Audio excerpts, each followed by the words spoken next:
99% of it is speculation. Right. Okay. All right, and the IRS Hold on. asks... I got another question. Chaz, the third-party business or distribution, can it be achieved because of individual culpability of insureds?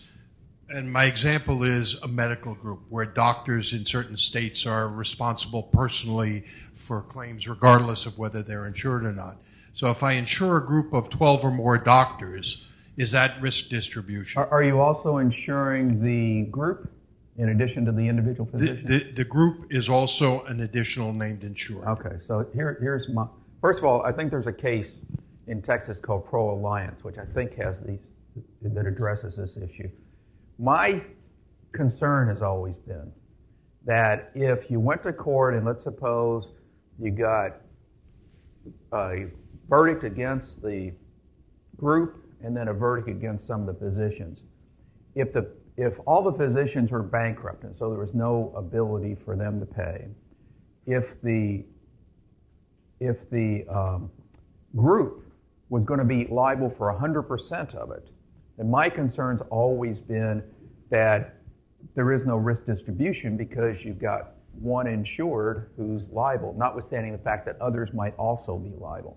That's always been my concern. Somebody told me that in the commercial market in medical, and that's as opposed to legal, because I've got that concern for legal. Somebody told me in the commercial market for medical that the group gets different insurance than the physicians, and that the coverages don't overlap. And so, which told me that the group was insuring the nurses and the staff, et cetera, as opposed to the individual culpability of the physicians. And so, if that's the case, if they are different risks, then I think maybe you can win. My guess is that some of this is going to depend on state law too. Is that the independent contractor issue? Is that what you're talking about now when you go to state law? Whether they're Well, treated I as mean, employees or independent contractors? Well, no, I mean, what I'm saying on state law is when is the state law require the group to be liable for the doctors? I think in law firms it generally is. That even though I'm a partner, my law firm is still liable if I screw up. Is that responsive? It is what the practical matter It is. What the practical matter has been is that the practice is named on every case. 95% of the time the practice is dropped, and if the case is settled or litigates, it's against the doctor alone. But we've had a case where,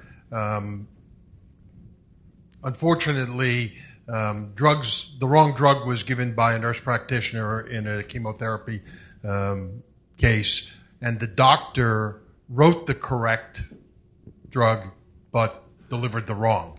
And so the doctor was supposedly removed from the case, and the nurse practitioners were going to be under the corporate policy. Yeah. All right. Anyone else? Yep. Paul?